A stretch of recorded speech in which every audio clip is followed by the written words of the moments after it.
Perkenalkan, nama saya Teza Pelondou. Saya dari bagian forensik dan ilmu mediko-legal Fakultas Kedokteran Universitas Kristen Indonesia. Hari ini saya akan mempraktekkan bagaimana melakukan resusitasi jantung paru. Video ini dibuat sebagai syarat untuk sertifikasi dosen. Baik, selamat siang semuanya. Siang. Kita lanjut lagi. Kan kemarin kita udah bahas teori ya tentang resusitasi jantung paru atau RJP. Sekarang saya akan peragakan bagaimana nanti terakhir kalian nyoba. Ya. Nah, sebelum kita lanjut, ada yang mau ditanya dulu tentang teori kemarin? Ya. Izin dokter, saya izin nanya apa yang kita lakuin sebelum kita melakukan RJP? Oke, sebelum kita melakukan RJP, berarti kita pastikan dulu, kita akan melakukan dulu ke pasiennya. Ya, kita periksa, kita sebutnya pemeriksaan primer. Ya, kita periksa airway-nya ada tersumbat atau enggak, breathing-nya ada atau tidak, ya, dan circulation-nya ada atau tidak. Ini kita cuma tahu ada atau tidaknya aja. Kita nggak lihat berapa kali frekuensi, ya, beda dengan TTV. Nah, terus kemudian nanti kalau di rumah sakit, jelaskan kasur itu akan lembek. Kita nggak bisa pakai yang lembek. Biasanya nanti kalau di rumah sakit, itu nanti akan ada papan, kita selipin dulu nih di bawah si pasien, supaya pada saat nanti kita tekan, dia ketahan sama si papan. Karena kalau enggak, percuma kalau kita kompresi. Ya, selain itu, ya ada lagi beberapa, cuman itu sudah lebih detail lah. Kalian nanti pasti akan belajar juga selanjutnya. Oke, ada lagi? Belum? Oke, kita lanjut dulu ya. Nah, jadi begitu kita dapat panggilan ya, kalau ada pasien di bangsal atau di ICU yang henti napas, henti jantung, udah begitu kita datang, kita cek respon dulu. Ya, kita bisa tepuk-tepuk pipinya, kita bisa goncang-goncang dikit. Ada respon nggak? Kalau nggak ada, baru kita masuk ke primer. Ya, kita buka jalan napas. Manuver paling gampang adalah kita tekan dahinya sama angkat dagunya. Nah, habis itu kita buka dikit, kita lihat ada sumbatan nggak di mulut. Kalau ada, kita ambil, nggak, ya sudah, pas. Ya. Kemudian B-nya, breathing, kita lihat dia bernapas apa enggak. Kita lihat perutnya naik turun, dadanya naik turun atau enggak. Ya, kalau misalnya mau lebih gampang, ya, ini bisa kita buka sekalian. Ya, gunanya juga nanti kalau dia terpaksa harus kita lakukan defibrilasi, udah kebuka. Ya. Nah, kalau mau lebih yakin lagi, kita bisa cek LDR, lihat, dengar, rasakan. Jadi kita posisinya seperti ini, ya, kita bisa lihat langsung dadanya naik turun. Dari napasnya ini kita bisa dengar, pipi kita bisa rasakan. Nah, kemudian pakai jari kita cek sirkulasi, ada atau tidak.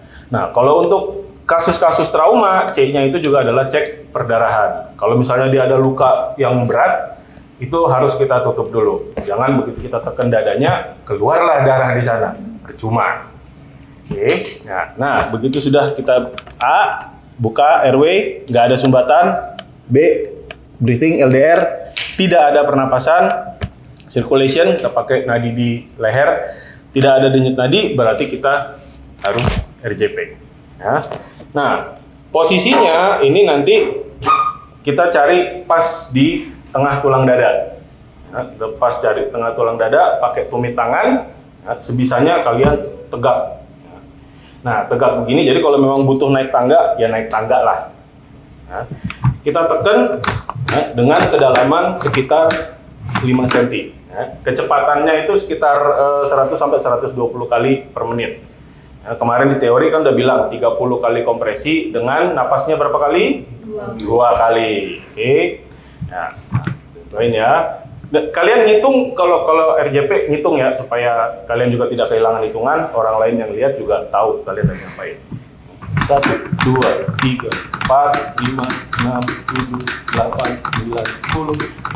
2, 3, 4, 5, 6, 7, 8, 9, 10. 1, 2, 3, 4, 5, 6, 7, 8, 9, 10. Nah, kemudian kita kasih napas buatan. Sama, ini ada 2 cara. Pertama, kalian bisa mouth to mouth. Ya. Kalian buka, tutup hidung, cakup mulut. Ya, tarik napas dulu, nanti pada saat kalian tiup, lihat dadanya naik apa enggak. Kalau naik, berarti masuk. Ya. Tarik napas, tiup, Ya, kemudian lakukan lagi. Nah, dah. Yang pertama tadi kurang oke, yang kedua naik. Nggak masalah. Lanjut. Ya. 1, 2, 3, 4, 5, 6, 7, 8, 9, 10. 1, 2, 3, 4, 5, 7, 8, 9, 10. 1, 2, 3, 5, 6, 7, 8, 9, 10. Nah, berikut kita bisa pakai ini. Ya, umumnya sih kalau di rumah sakit akan pakai ini. Saya ajarin yang tadi barusan kalau misalnya kalian ketemu di lapangan. Ya. Ini kita jangan lupa ujungnya ini ada di bagian hidung. Nah kalau ini sih kita nggak perlu tutup hidung. Ya. Cuman kita pastikan dia rapat di mulut. Ya, jadi kita pakai namanya pistol grip. Ya, begini. Nah tiga jari ini buat buka jalan napas. Jari telunjuk dan jari jempol itu untuk neken. Nah, udah ini tinggal kita tekan.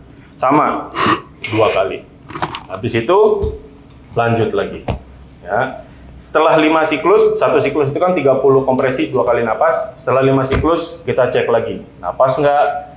Nadinya ada apa enggak? Kalau tidak ada, lanjut. Kalau ada, ya kita bisa stop. Jelas sampai sini? Jelas, dokter. Ada yang mau bertanya? Izin bertanya dokter, Ya. untuk yang pasien cedera atau fraktur itu bagaimana ini, dokter tulang? Oh ya, nah gini, kalau misalnya ini kan kita tekan nih, berarti kan itu kan bukan pergerakan yang abnormal, bukan pergerakan normalnya dia dinding dadanya. Ya, jadi memang ada resiko untuk dia patah iga. Nah dalam keadaan seperti itu nggak apa-apa, terusin aja. Gitu. Karena patah tulangnya nanti bisa kita handle belakangan. Tapi jantungnya yang berhenti itu dia nggak ada cara lain, memang harus kita kompresi dari luar. Ya. Itu memang kalian baca buku apapun pasti akan ada tertulis di situ bahwa salah satu resiko atau efek samping dari RJP adalah patah tulang iga. Terjawab? Terjawab dokter. Oke. Ada lagi? Izin dokter, waktu kapan RJP ini dapat dihentikan dokter? Oke. Jadi gini, yang kita harapkan adalah pasiennya yang sudah napas sendiri. Ya, napas sendiri, denyut nadinya juga ada. Nah, itu bisa kita lihat dari dianya tiba-tiba sadar, ya, atau dia batuk.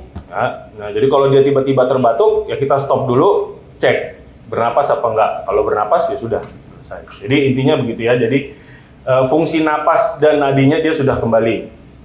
Nah, kemudian berikutnya adalah kalau misalnya kalian settingannya di luar rumah sakit.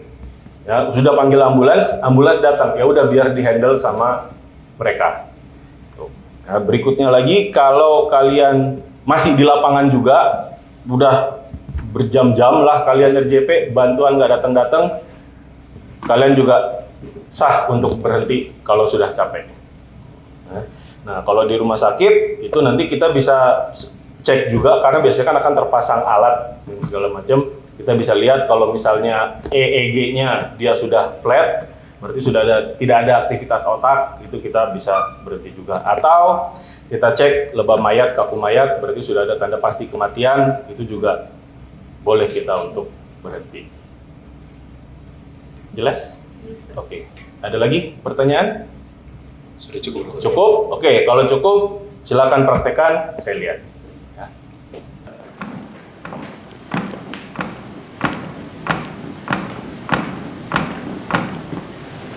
Nah, ya, kayak itu, ini, nah, ini gini, ya, nah ini di atasin, nah, ya,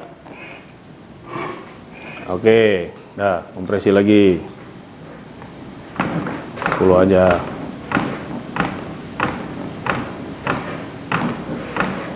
nah, lagi. Ya, oke, dah. Gantian. Nah, ke ini di sini. Nah, tumitnya lurus. Nah, maju dikit. Kalau mau naik lagi juga nggak apa-apa. Iya, oke, dah, pas, dah.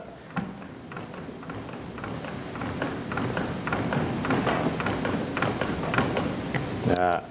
Nah, tuh ininya nanti di sini ya. Nyampe nggak? Nah, tarik, buka dulu jalan napasnya. Ya, dah tengadahin. Oke, dah. Oke, ya.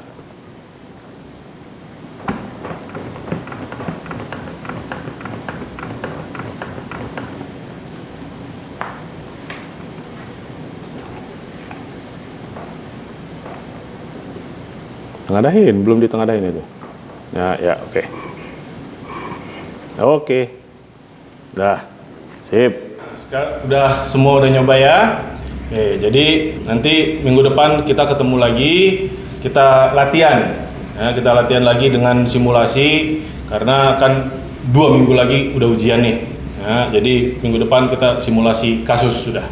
Nah, jadi kalian akan dapat mulai dari datang, kalian harus bisa melakukan pemeriksaan, melakukan penilaian pasien, kalian bisa melakukan RJP dengan lengkap sampai ya, diharapkan balik lagi pasiennya sadar. Ya, terima kasih banyak. Selesai.